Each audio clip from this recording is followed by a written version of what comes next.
Bienvenue au balado de l'innovation à l'ovation, une présentation de l'Union des municipalités du Québec et d'IVEO.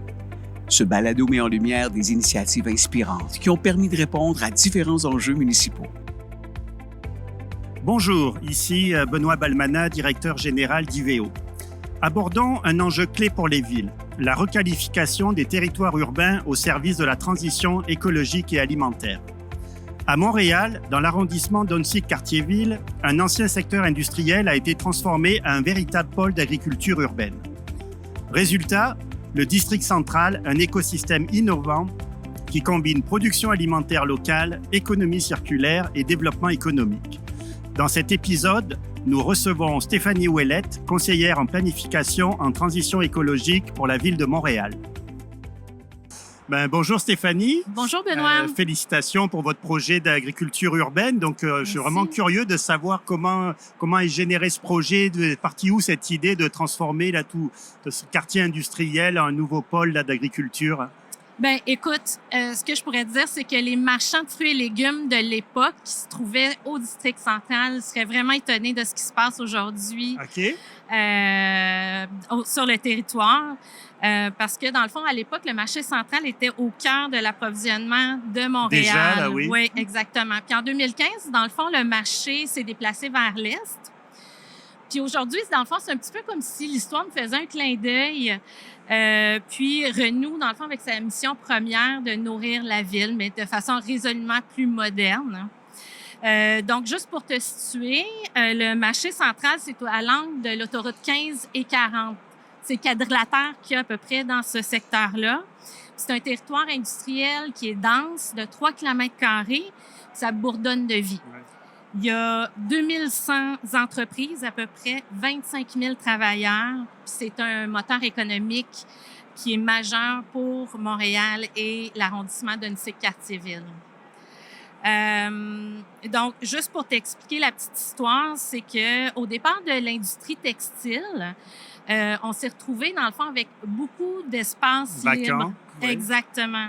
Ils se sont libérés. Juste pour te donner une idée là, de la superficie de plancher qu'on a, on a 25 millions de pieds carrés de superficie de plancher. Donc, c'est énorme. Et dans le fond, on cherchait à combler environ 3 millions, un petit peu plus que 3 millions de pieds carrés. Puis, dans le fond, il y a des visionnaires qui sont arrivés et ils ont vu cet espace-là comme étant une ressource, puis qui ont regardé même au-delà de ces planchers-là, ils ont regardé vers les toits. Vers les toits. Exactement. Et là, je fais référence aux fermes Lufa, j'imagine. Oui. Exactement. Puis en 2010, ils ont installé la première serre sur toit à Montréal, dans le district central. Et nous, dans le fond, ça nous a donné vraiment des idées pour développer cet usage-là dans le district. Donc, le projet, dans le fond, ouvert à l'implantation de d'autres entreprises en agriculture urbaine. Et c'est grâce aux avancées technologiques, dans le fond, que ça peut rendre cette implantation-là viable, là, grâce, entre autres, à l'hydroponie, à l'éclairage d'air. L'éclairage, oui.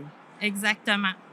Donc, dans le fond, tout ça boucle la boucle parce qu'on nourrissait... On revient à l'histoire, oui. Exactement. On nourrissait avant avec le marché et là, on revient, dans le fond, à notre mission première de nourrir la ville. Par contre, j'imagine que ça doit être tout un travail de refonte, j'imagine, réglementaire, d'amener un peu ce changement, de passer d'un mode industriel à un mode d'agriculture, là. Effectivement, parce que à l'époque, dans le fond, c'était comme pour l'industrie. C'était textile, Exactement, c'est un zonage industriel, finalement. Puis là, nous, ce qu'on a fait, notre objectif, c'était vraiment de lever les obstacles réglementaires pour permettre l'implantation de l'usage de l'agriculture urbaine dans ce secteur-là.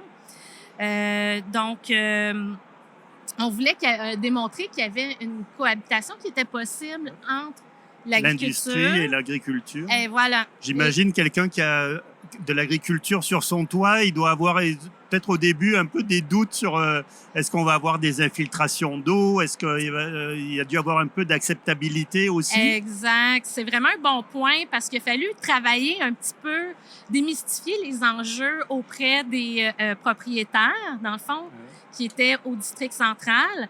Puis, il y a eu des études qui ont été produites, là, entre autres, en collaboration avec le laboratoire de l'agriculture urbaine par rapport au potentiel, puis aux enjeux aussi qui peuvent être retrouvés là, avec l'agriculture urbaine. Puis on a présenté ça aux propriétaires. Puis ça a vraiment permis d'amener une adhésion. Puis ce qui a permis, dans le fond, en 2014, d'avoir l'implantation de faire naître le premier grand projet au 1401 Legendre Ouest, avec l'ouverture, dans le fond, du propriétaire Lorne Lieberman. Puis de là est née la Centrale agricole, qui est une coopérative de 20 producteurs, puis qui occupe 10 000 pieds carrés. Donc, c'est pas rien. Oui, non. Puis, tu parlais de nourrir le quartier. Est-ce que les citoyens, ils voient les résultats de ce projet? J'imagine, bon, ils sont, oui, de développement économique, mais au niveau des citoyens aussi, les impacts, vous avez pu regarder un petit peu tout ça? Oui, bien, en fait, ça a vraiment eu un effet à l'échelle de l'arrondissement parce que, dans le fond, suite à l'adoption du PPU, dans le fond, à l'échelle du district central pour permettre l'usage agricole. Mais là, ça a donné l'idée à plusieurs autres partenaires, dans le fond, de joindre au mouvement de l'agriculture urbaine. Puis il y a vraiment eu un effet d'essaimage qui a permis, dans le fond, d'étendre ça à l'échelle de l'arrondissement. Donc, il y a eu des marchés publics aussi qui sont nés. Il y a eu des jardins nourriciers, des jardins solidaires aussi. Et il y a le Collège Jeune Cycle qui va aussi là, ouvrir son programme en agriculture urbaine cet automne. Okay. Oui, donc ça a structuré vraiment le quartier puis tout l'arrondissement. Exact. Oui, puis je peux me permettre d'ajouter. En 2024, on a adopté le plan de développement d'une communauté nourricière. Donc, ça a vraiment créé, ça a brisé vraiment beaucoup ce plan-là, les silos en différents acteurs privés, communautaires, institutionnels, parce que ça nous a permis de nous regrouper pour créer une vision commune au niveau de notre système alimentaire local. Qu'est-ce que tu aurais envie de dire pour conclure à des municipalités qui voudraient s'inspirer? Y a-t-il un conseil particulier ou une première approche? Qu'est-ce que tu retiens de ce projet qui pourrait inspirer les autres municipalités? Bien, en fait, je pense qu'il ne faut pas se laisser décourager par un défi parce que le défi peut devenir, dans le fond, une opportunité finalement. Puis ça nous permet aussi de nous pousser à innover pour justement aller plus loin. Donc, ça a été comme une belle opportunité pour nous, finalement. Oui. Ben, merci Stéphanie pour ce témoignage et l'histoire de ce projet. Je t'en prie, merci à toi. Merci pour votre écoute. Pour découvrir d'autres projets municipaux inspirants qui font une réelle différence, n'hésitez pas à écouter les autres épisodes du balado de l'innovation à l'ovation.